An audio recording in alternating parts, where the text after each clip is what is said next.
Welcome to part 3 of 5 in my series of videos for the audio damage sequencer 1. I'll be going through the main settings, swing, internal and external clock, using LFOs as envelopes, which is a nice trick that's listed in the manual, and also the reset and run options. So here's a nice mix of waves going into my filter, and here's a quick filter sweep. Here's starting my sequence.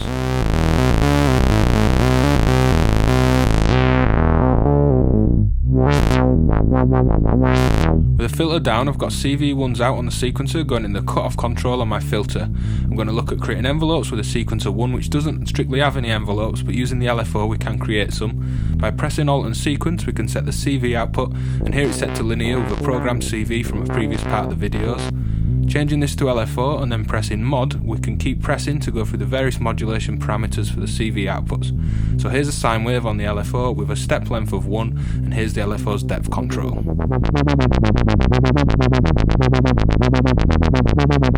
Because this is per step, it acts like an envelope that's triggered by the same clock that's moving the pitch sequence, so let's listen to the different LFO shapes.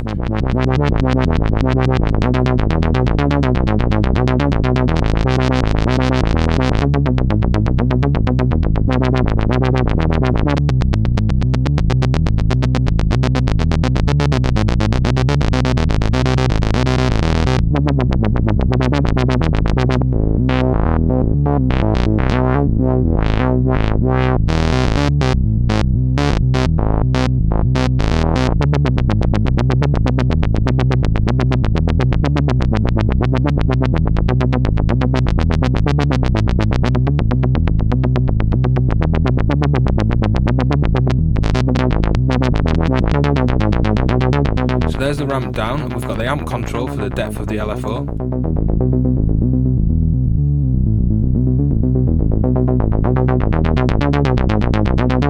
Pressing the encoder, we've got random amplitude settings, which you've seen in the other parts of the videos.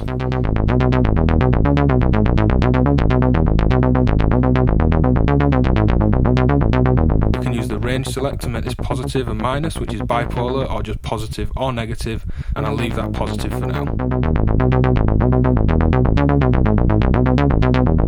Here's the random amplitude control at 100%.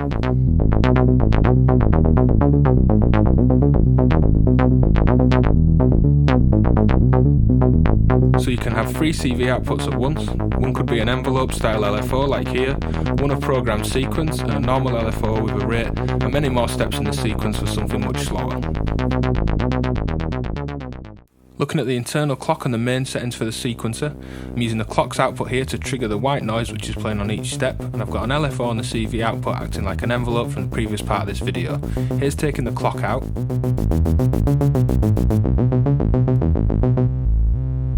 And the CV out, and this is my pitch.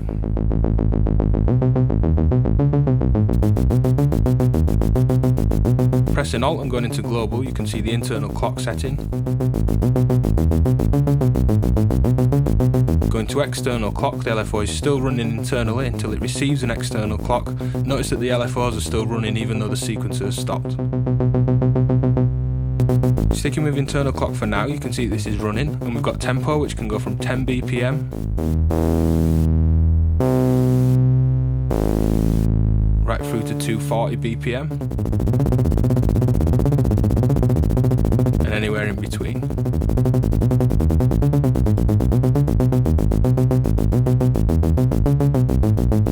This menu has a slide value, but it's also got the swing, which is a percentage, so here's 0%. 16%, 31%, 56%, 80%, and 99%, where each swung step is nearly on the next note. 100% swing would actually land the note on the next note. With my sequence running and turning the clock setting to external, here's clocking the device from a different clock. Notice the incoming clock with the LED cable flashing, showing the voltages that are going in. Here's speeding up the clock.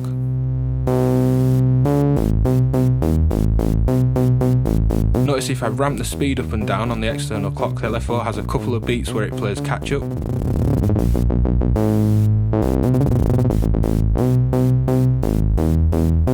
And you get some really cool effects by ragging that incoming clock tempo around.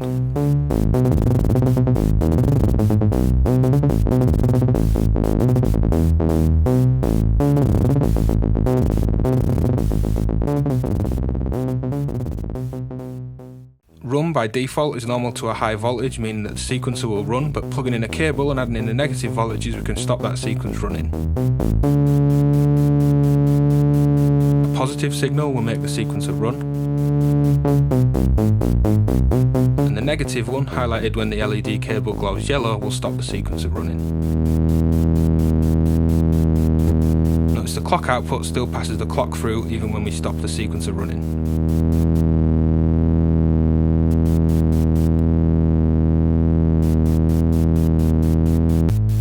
Using a VCA and some offsets, you can create some really dynamic patterns with the sequencer's run control.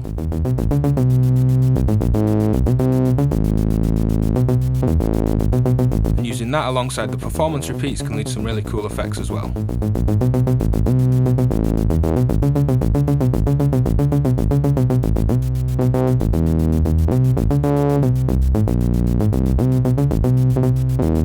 Putting the clock back to internal, the voltages at the run input will still work the same, so you can set the sequencer to run or not. Sticking with the same sequence, here's the reset, and I'm using the internal clock. When the voltage goes high at the reset input, it will reset the sequence on the next internal clock pulse on the sequence. This also works with external clock. This is always going to be in time.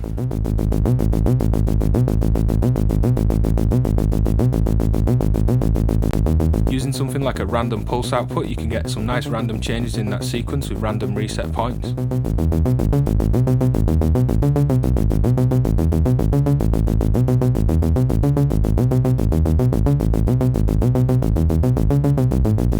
So you can use clocked and in-time sources or unclocked and out-of-sync sources that will reset, and that's always going to be in time because once that reset signal is received, it will reset on the next clock pulse. You can also use an internal LFO to reset itself, so let's look at that.